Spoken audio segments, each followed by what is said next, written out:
القلم۔ شروع اللہ کے نام سے جو بڑا مہربان نہایت رحم والا ہے۔ نون، قسم ہے قلم کی اور جو کچھ لوگ لکھتے ہیں، تم اپنے رب کے فضل سے دیوانے نہیں ہو، اور بے شک تمہارے لیے اجر ہے کبھی ختم نہ ہونے والا، اور بے شک تم ایک اعلیٰ اخلاق پر ہو۔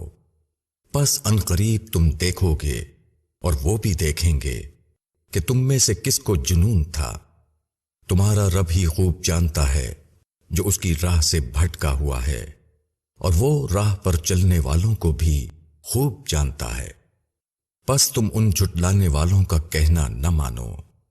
وہ چاہتے ہیں کہ تم نرم پڑ جاؤ تو وہ بھی نرم پڑ جائیں، اور تم ایسے شخص کا کہنا نہ مانو جو بہت قسمیں کھانے والا ہو، بے وقت ہو، تانا دینے والا ہو، چغلی لگاتا پھرتا ہو، نیک کام سے روکنے والا ہو، حد سے گزر جانے والا ہو، حق مارنے والا ہو، سنگ دل ہو، مزید برآں بے نسب ہو، اس سبب سے کہ وہ مال و اولاد والا ہے۔ جب اس کو ہماری آیتیں پڑھ کر سنائی جاتی ہیں تو وہ کہتا ہے کہ یہ اگلوں کی بے سند باتیں ہیں۔ عنقریب ہم اس کی ناک پر داغ لگائیں گے۔ ہم نے ان کو آزمائش میں ڈالا ہے جس طرح ہم نے باغ والوں کو آزمائش میں ڈالا تھا، جبکہ انہوں نے قسم کھائی کہ وہ صبح سویرے ضرور اس کا پھل توڑیں گے، اور انہوں نے انشاءاللہ نہیں کہا۔ پس اس باغ پر تیرے رب کی طرف سے ایک پھرنے والا پھر گیا، اور وہ سو رہے تھے۔ پھر صبح کو وہ ایسا رہ گیا جیسے کٹی ہوئی فصل۔ پس صبح کو انہوں نے ایک دوسرے کو پکارا کہ اپنے کھیت پر سویرے چلو اگر تم کو پھل توڑنا ہے۔ پھر وہ چل پڑے، اور وہ آپس میں چپکے چپکے کہہ رہے تھے کہ آج کوئی محتاج تمہارے پاس باغ میں نہ آنے پائے، اور وہ اپنے آپ کو نہ دینے پر قادر سمجھ کر چلے۔ پھر جب باغ کو دیکھا تو کہا کہ ہم راستہ بھول گئے، بلکہ ہم محروم ہو گئے۔ ان میں جو بہتر آدمی تھا اس نے کہا، میں نے تم سے نہیں کہا تھا کہ تم لوگ تسبیح کیوں نہیں کرتے؟ انہوں نے کہا کہ ہمارا رب پاک ہے، بے شک ہم ظالم تھے۔ پھر وہ آپس میں ایک دوسرے کو الزام دینے لگے۔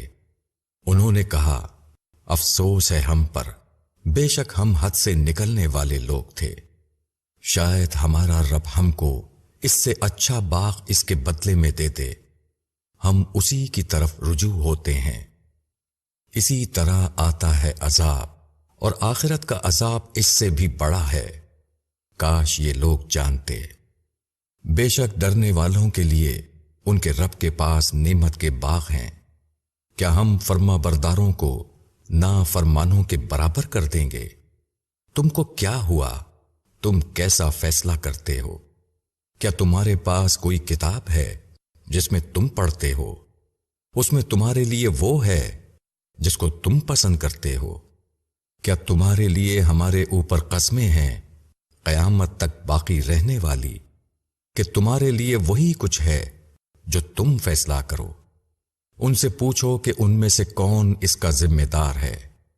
کیا ان کے کچھ شریک ہیں تو وہ اپنے شریکوں کو لائیں اگر وہ سچے ہیں۔ جس دن حقیقت سے پردہ اٹھایا جائے گا اور لوگ سجدے کے لیے بلائے جائیں گے تو وہ سجدہ نہ کر سکیں گے۔ ان کی نگاہیں جھکی ہوئی ہوں گی، ان پر ذلت چھائی ہوگی، اور وہ سجدے کے لیے بلائے جاتے تھے اور صحیح سالم تھے۔ پس چھوڑو مجھ کو اور ان کو جو اس کلام کو جھٹلاتے ہیں۔ ہم ان کو آہستہ آہستہ لا رہے ہیں جہاں سے وہ نہیں جانتے، اور میں ان کو مہلت دے رہا ہوں، بے شک میری تدبیر مضبوط ہے۔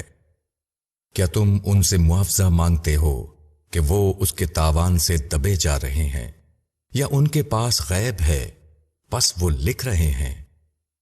پس اپنے رب کے فیصلے تک صبر کرو، اور مچھلی والے کی طرح نہ بن جاؤ جب اس نے پکارا اور وہ غم سے بھرا ہوا تھا۔ اگر اس کے رب کی مہربانی اس کے شامل حال نہ ہوتی تو وہ مذموم ہو کر چٹیل میدان میں پھینک دیا جاتا۔ پھر اس کے رب نے اس کو نوازا، پس اس کو نیکوں میں شامل کر دیا۔ اور یہ منکر لوگ جب نصیحت کو سنتے ہیں تو اس طرح تم کو دیکھتے ہیں گویا اپنی نگاہوں سے تم کو پھسلا دیں گے، اور کہتے ہیں کہ یہ ضرور دیوانہ ہے، اور وہ جہان والوں کے لیے صرف ایک نصیحت ہے۔